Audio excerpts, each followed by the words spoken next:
Do you think processed foods labeled diabetes friendly are in fact safe for diabetics? Well, there are 5 ways these foods may be secretly spiking your blood sugar levels. In fact, if a processed food, goes out of its way to state that it's diabetes friendly, chances are it is quite unfriendly.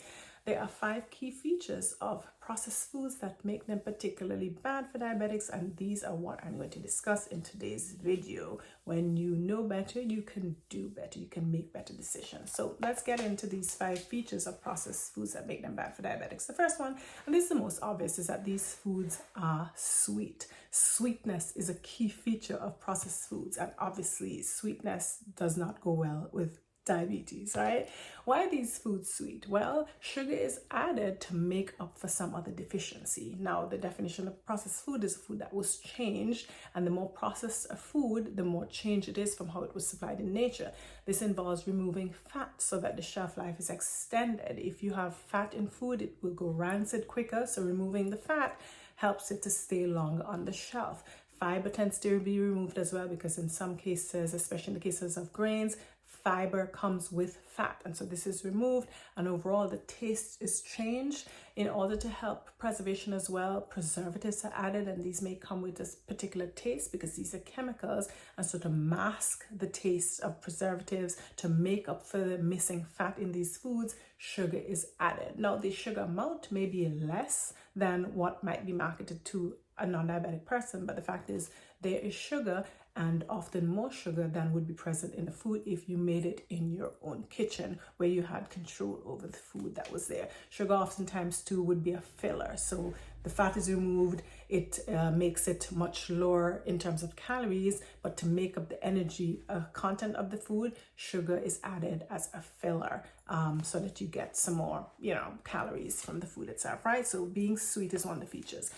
Another feature of processed foods that make them bad for diabetics is that these foods tend to be flavored. They tend to have additional flavor. Again, we spoke about how the preservatives might come with a taste, and so sugar is added to mask the flavor of preservatives.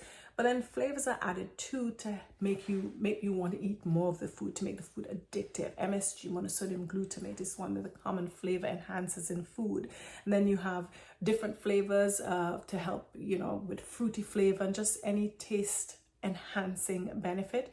Flavored waters, that's a common one, because a lot of people, this was me in the past, can't drink water for whatever reason, or don't want to drink water, don't enjoy the taste of plain water, and so there are all these water flavor enhancers that are used to help people drink more liquids. But the fact is, these flavors, because they make the food or drink addictive, it means that you're going to consume more of these things than you ordinarily would if they were not flavored, all right, because they tamper with your taste buds and so on.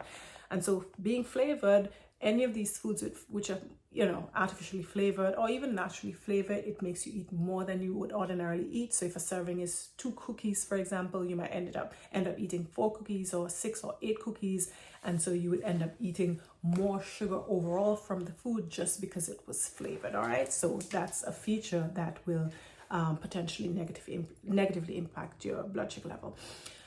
Third feature of processed foods that make them bad for diabetics is that they tend to be watery. Now, my favorite example of a watery food is fat-free milk. So the fat is removed from the milk because fat is villainized. Fat is the bad guy, right? And when you remove fat from the milk, it means that there's an imbalance of the other nutrients in the milk. There's an imbalance in the amount of milk sugar, and then there's still fat, but the fact is there's a high concentration of milk sugar because you don't have the fat there to dilute it somewhat. So that milk sugar gets into your bloodstream way quicker than if the fat in the milk was still there, right? You have fat-free or low-fat whipped cream, all right? So the sugar from the whipped cream is going to get into your bloodstream more quickly than if the fat was still there. So the fact that it's watery means that it's more easily gets into your bloodstream, and it can more easily rise your blood sugar level. Chocolate milk is another thing that tends to be more watery because it tends to be fat-free. Now, believe it or not, processed meats can also be more watery.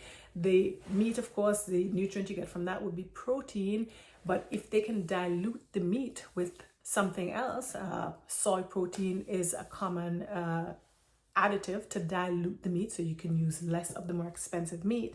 And the thing about soy protein is that it attracts water, it more easily attracts water, and that helps to bulk up or build up the amount of meat that you're having, right? So ultimately that meat is more watery because it has a higher water content from the soy protein pulling in water, and then you're getting less of the better quality meat that you might think you're getting because it's diluted by up to 30% soy protein. So watery is another feature. Watery milk, watery whipped cream, even watery juice, right? Because you can use less of the more expensive orange juice, for example, and then dilute it with more water. So you have to be very careful about these things. Dilute it with water and maybe even add sugar.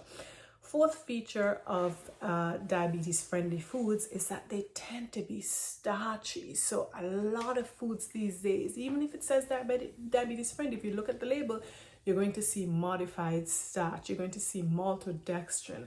And these are things that basically are fillers, right? Thing about starch, it's colorless. It's odorless, it's tasteless. So it's easy to add starch to bulk up a food. So you get a bigger volume of the food. Your belly gets fuller from eating this food, but you're not necessarily getting any nutrients with this starch. And this is so that they can use less of the more expensive ingredients and then more of fillers, which would simply be starch. The thing about starch is that it's actually sugar. It's sugar bits, sugar molecules bonded together. And because this is a processed starch, the modified starch or maltodextrin is very, very processed. As soon as it gets into your body, it's very easily broken down into pure glucose, and that goes into your bloodstream. So label might say sugar-free. It might have no added sweet sugar, but this starch actually will carry your blood sugar levels up higher than regular sugar because this is 100% glucose compared to sugar, which would be 50% glucose and 50% fructose, right? So starchiness is one of the features. Even like meats, burgers, chicken nuggets, these protein foods, you might think you're getting a high amount of protein. And yes, you might be getting 30 grams of protein, but with that, you might be getting 20 grams of carbohydrates as well, or 30 grams or even more, depending on what the food is, right? So starch now in these foods is not the regular arrowroot flour or cornstarch, rather arrowroot starch that you might have in your cupboard to help thicken your sauces, but these are modified, very processed starches that break straight down into glucose in your bloodstream once you take them in. All right, so starchiness, another feature of processed foods that make them unfriendly to diabetes. Once you see modified food starch, modified cornstarch, modified potato starch, maltodextrin, just know that this is food that's going to negatively impact your blood sugar. And then the final feature of foods marketed as diabetic friendly is the trickiness of these foods. And one of my favorites is actually the artificial or low calorie sweetener stevia. Right, Truvia is one of the brands, and they will put stevia, USDA organic, non-GMO verified. But when you flip the label, you see that the first ingredient is actually not stevia, it's erythritol. Erythritol is the sugar alcohol. And yes, it's a low calorie sweetener, but depending on the individual, it could increase your blood sugar levels more than you would like, more than you would expect, okay? And then there were some other issues with erythritol. Well, maybe the jury's out on that, but in terms of its tendency to cause clotting of the blood, suffice it to say, it's the tricks, the fact that you think you're getting stevia, but in fact, if you look at the ingredient list, you're getting erythritol. Also, you might be getting other sugar alcohols. There's a type of Hershey's chocolate candy that specifically states diabetes friendly, but yet the first or second ingredient is maltitol, which is another sugar alcohol, and that specifically can carry up the blood sugar levels in the 200s depending on the individual. I had a patient once who found out the hard way that his chocolate diabetic friendly sweets were not diabetic friendly at all because his sugar levels went up to the 300s every night when he was snacking on these candies, right? Another thing as well in terms of the tricks is the fact that there are new names. Almost every day there's a new name for these foods. So you might be looking on your label and you don't see sugar, but you might see concentrated fruit juice, and that's another name for sugar. And you see fruit, so you think, oh, this is totally fine, but concentrated fruit juice is essentially sugar, right? But just in another form. So the tricks are what you have to look out for, and it's a key feature of processed foods because people are catching on to the different labels, but as you catch on to one thing, they're going to find another thing to trick you into buying this food. Okay, so don't fall for the tricks, don't fall for the fancy labels. These are things you need to look out for on labels. And like I said at the start of this video, if the processed or the packaged food goes out of its way to say diabetes friendly, chances are it's not friendly at all, because an obviously natural good food for you would not need a label. What you need to do is eat more foods that are unprocessed, the foods from the produce section, from the meat section, the dairy section, the eggs, the foods that were not tampered within a factory. Those are the foods that you should eat more of, maybe 80% of completely unprocessed foods, and if you feel like having up to 20% of processed foods, but more unprocessed over processed foods. I hope you all found this video helpful. Be informed. The 5 features again of processed foods that make them unfriendly to diabetics include: they are sweet, they are flavored, they are watery, they are starchy, and they are tricky. Thanks for watching, and definitely share this with somebody else who you think might benefit from this information. I'll see you on the next video. Bye.